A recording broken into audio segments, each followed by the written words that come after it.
국회의원, 장차관 이러한 사람들과 그의 친족들을 대상으로 합니다. 기본적으로 기존에 있는 수사기관들이 하지 못하거나 또는 간과했던 부분들 특정적으로 국민들의 공분을 살 만한 높은 분들에 대해서만 수사를 하는 것이죠.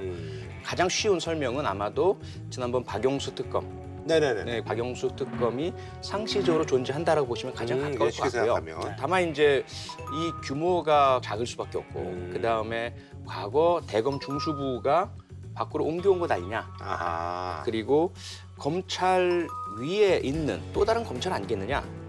이런 어떤 비판적인 시각, 비판적 시각도 존재하고 있습니다. 근데 검찰은 이제 이거 정도는 우리가 받아야 된다라고 지금 생각을 하고 있는 거예요? 그것도 내부에서 생각이 여러 가지가 있을 수 있습니다. 그러니까 실질적으로 검찰의 존재 기능이 이제 몇 가지 주요한 것들이 있는데 그중에 가장 핵심이 이 고위층에 대한 사정 기능들이거든요. 근데 이 부분을 고위공직자 비리수사처가 가져가면 우리는 안고는 그대로 그냥 뺏긴 기관이나 조직으로 되는 것이 아니냐.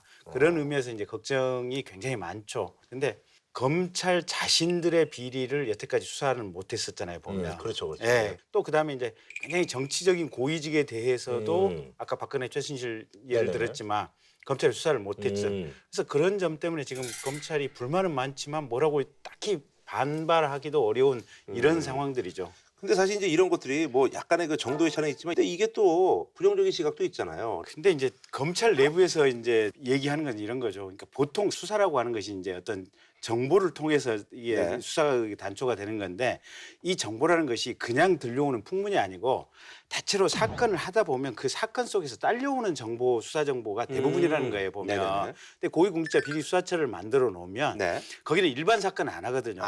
일반 사건 속에서 딸려오는 정보가 없다 보니까 만들 때는 그럴듯하지만 실제 기능은 전혀 하지 못할 것이다 라는 얘기가 하나 있고 두 번째는 검찰은 이제 과학수사 부서도 있고 컴퓨터 증거 분석도 있고 여러 수없이 많은 기구도 있고 이러는데 그만큼의 분석 기구라든지 어떤 보조 기관을 이 고위공직자 비리 수사처에 둘 수는 없는 거거든요, 보면. 그렇다면 검찰이나 경찰 것을 이용을 해야 되는데 수사 정보가 새일 우려 때문에 사실은 쉽게 이용할 수도 없는 상황들이 돼요. 그러면 국민들의 어떤 이 현재 개혁에 대한 욕구를 만족시키기 위해서 만드는 건 쉬우나 실제로 지금 검찰이 제대로 했을 때 이상적으로 돌아갔을 때의 수사 능력에 비하면 형편없을 것이다라고 검찰이 얘기를 하고 있는데 근데 문제는 그거예요. 그 말이 맞을 수도 있지만 지금까지 어쨌든 니들은 그 좋은 자원과 기술을 가지고도 형편없는 것보다 더 못했지 않느냐. 그러면 한번 바꿔보자 이제 이런 얘기들이 나오는 거죠.